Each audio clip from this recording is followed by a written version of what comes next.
How's it going? So this is a bit of a different video to my normal content, but I wanted to make this, so bite me. I'm not an amazing painter, but I'd like to say I'm passable. So if you want to paint a passable miniature, then maybe you'll learn some bits from this video, or maybe you'll find some stuff that I'm doing wrong and call it out, who knows. Here is something I painted earlier. It's a Saurus Old Blood on Carnosaur, I think. I don't know, I haven't played Age of Sigmar, but their models are cool, so I've painted a bunch. It's not perfect, but it's kind of the peak of my painting talent. So I wanted to use some of my techniques I've learned whilst painting various miniatures over the years and apply them to these. Mangler Squigs. But let's get to it.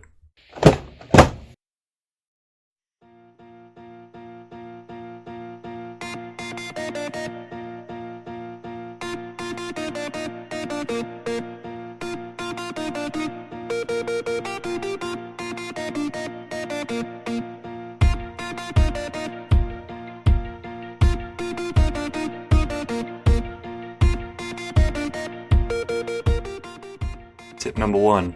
Use a little bit of sandpaper to get off some rough edges on any cuts that you may have fudged up or there's any mold lines.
Now the miniatures themselves are built, we can move on to the base.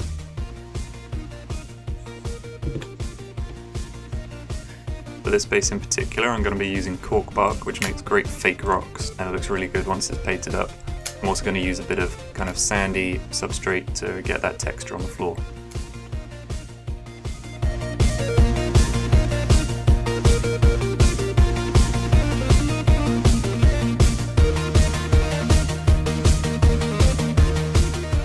I'm also going to be using this 2-part epoxy clay stuff that can be used to kind of mould around the cork and make it look more natural.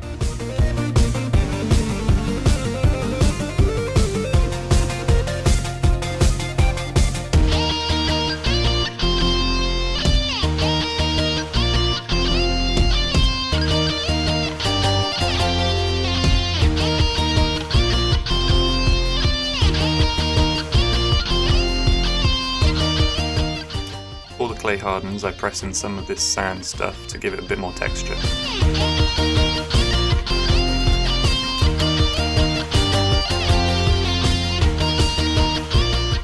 This kit also came with a couple extra details like these 2 goblins and this mushroom, and I'll be using those on the base to give it a little bit more life.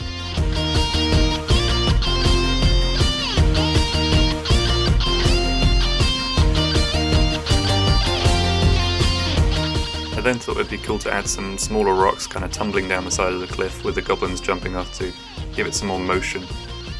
The pink pliers are not essential, but they are recommended.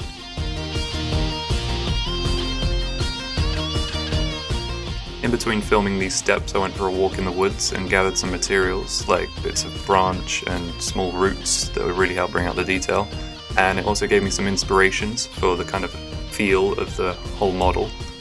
And I'm going to be using that to achieve my final vision.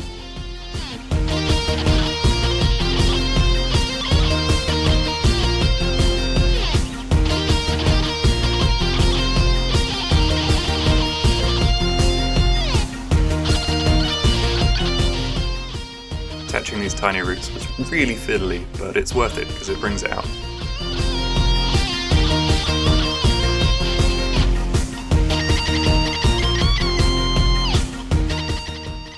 So here it is, fully built and ready to be painted. The only problem I had was getting super glue stuck all over my fingers, which is a big issue for super glue, but it's worth it because it saves a ton of time.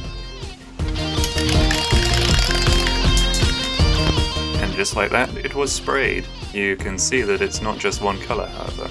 This technique is called Zenithal Highlighting. It's where you basically go all a dark colour, so in this case black, and then you pick an area where the light is going to come from, so obviously for a normal model it would be from the top, and you spray down with a white or a lighter colour. And this really helps you place highlights and shadows, which will make your painting job a hell of a lot easier. Something that I've done is something that you might want to do as well, is keep the models detached from each other, so I haven't actually glued them completely together. This will really help when I'm trying to get into those nooks and crannies that you can't really reach when they're all in one piece. And now I've got to decide on a paint scheme. See, I've got a lot of blues, so it makes sense that I paint the Squigs blue. However, I don't want to paint the Squigs blue. I've also got a few greens, but the goblin's going to be green, so I don't want to paint them green either. I want to paint them red. I've only got this one red, Mephiston red, so it looks like I'm going to have to be doing a little bit of colour mixing, but that's fine, because I've got some shades I can work with. The next thing I would recommend everybody use, or at least have a go at, is using a wet palette. This is going to help me a lot when I need to mix paints together, and a wet palette is essentially a palette that keeps your paints wet. This particular one I've made myself, obviously you can see that. It's just a tin lid with some sort of absorbent sponge underneath, and then a piece of baking paper on top, or parchment paper, whatever you want to call it. That allows the water to kind of go into the paint, but the paint not go into the water, so it keeps the paint kind of hydrated and usable for a lot longer. If you cover it back over and don't let too much air get to it, then that should keep for a good couple days, so you can go back to it. But as you just saw, I was a fool and filled the rest of my tin up with basing bits. But now, it's time to paint.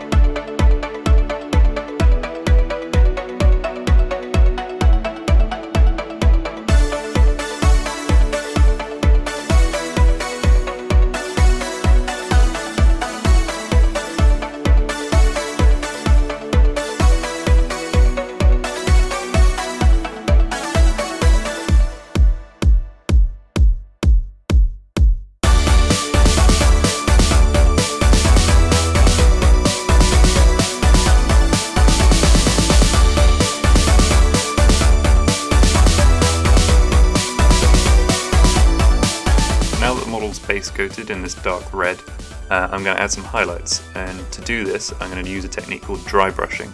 Dry brushing is using a dry brush to apply a very small amount of paint over a larger surface area, so you've got to brush off most of the paint, maybe even less than I do here, and just gently brush over the tops of areas, and that just collects on the raised edges and really highlights really easily.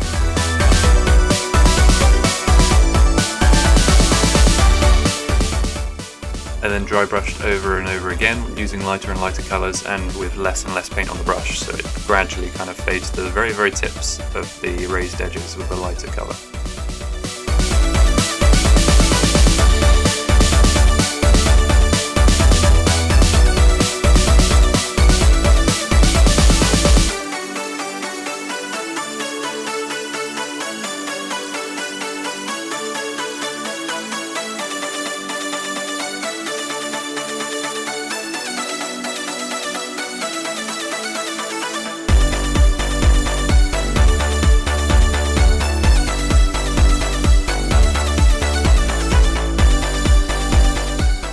To add a little more diversity to the paint scheme of the Squigs, I added kind of a whitish underbelly.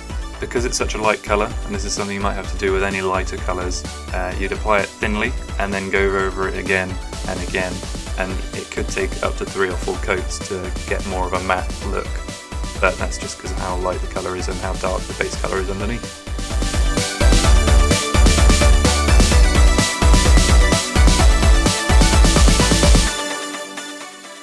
I have kind of a chaotic way of painting. I'll just flip between different parts that I want to paint, so there could be a specific order that I should be painting things in, but I decided I wanted to do the cloaks here, so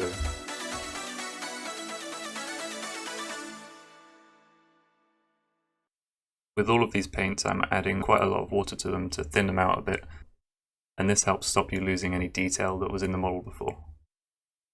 Why do I have purple paint on my hands, you ask? Or maybe I just like having purple paint on my hands. Get out of my business.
For some reason my camera really washed out all the lighter colours, so you can barely see any of the detail I'm putting in, but you'll see at the very end I'm adding kind of layers to the teeth and the bones to bring out some more detail in them.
Now it's time for the best paint in the world, non-oil. It's a wash, so it's effectively a very thin paint, and it will sit in all the recesses and all the crevices in the model, and it really helps to sit in the recesses and bring out some areas, so around the spikes and around the teeth and gums. I apply it liberally, and I advise you do the same.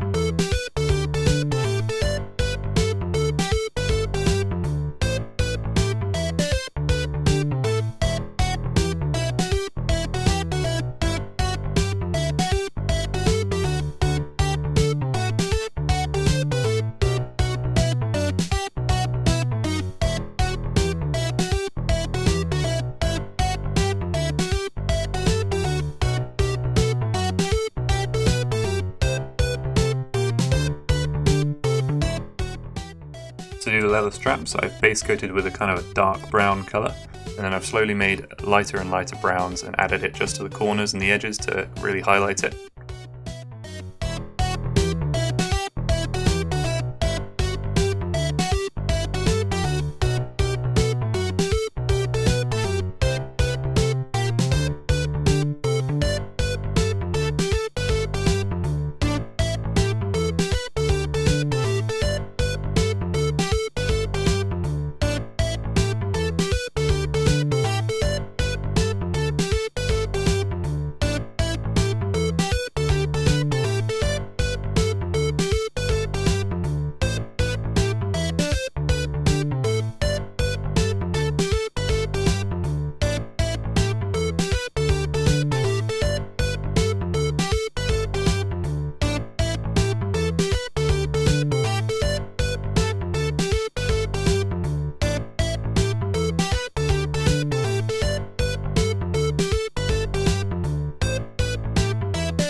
For the saliva on the tongue, I do a technique called wet blending, or a little bit of the technique, which is effectively just using a darker colour and then gradually fading it to a lighter colour whilst the paint's still wet on the model, and you just kind of rub it all together and get a gradient.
For a final touch-up of the goblins, no, that sounds wrong.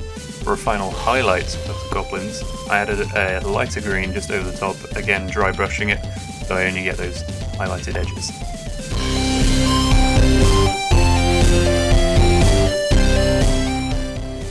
here is the model pretty much finished. There's a couple little details that I'll do in a bit, but for the majority, this is done. Now we can move on to the base.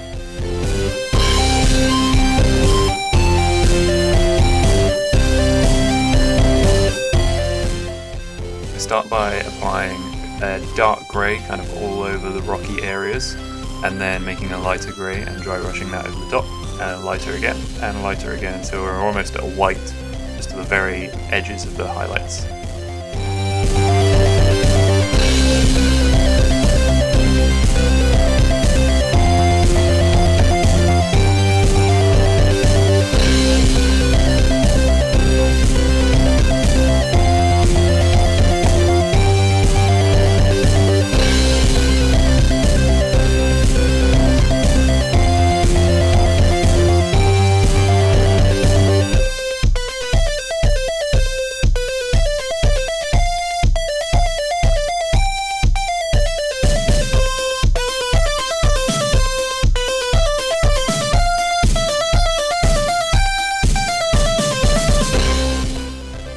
And then got a bunch of brown paint and just started liberally applying that in every area that I thought I was going to cover with foliage, just to kind of make it muddy underneath.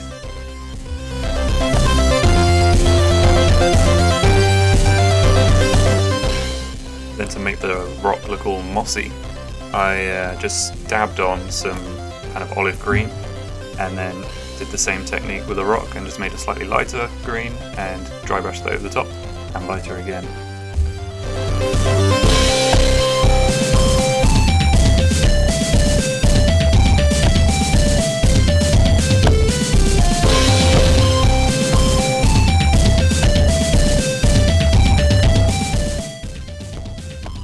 A lot of people paint the Gloomspite kits in particular quite vibrant colours and kind of go really creative with it, but with this build I really wanted to keep it kind of grounded in reality almost. So with the mushrooms down the bottom, I originally thought I might want to do them kind of fantastical glowing mushrooms or whatever, but I wanted to keep them more realistic, so went with boring browns and a little red cap mushroom.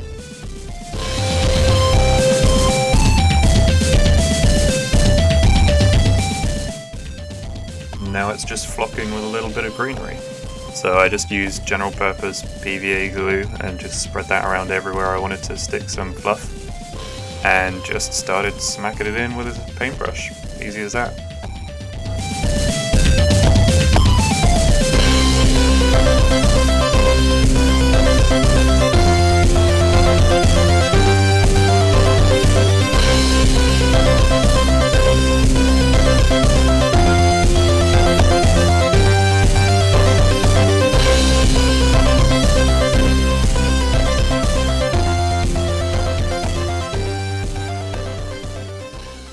And here it is, here's the final model. I think it turned out pretty well. I'm quite happy with it. I'm not amazing at taking good pictures of it, so I don't think it does it justice, but I still think it's alright.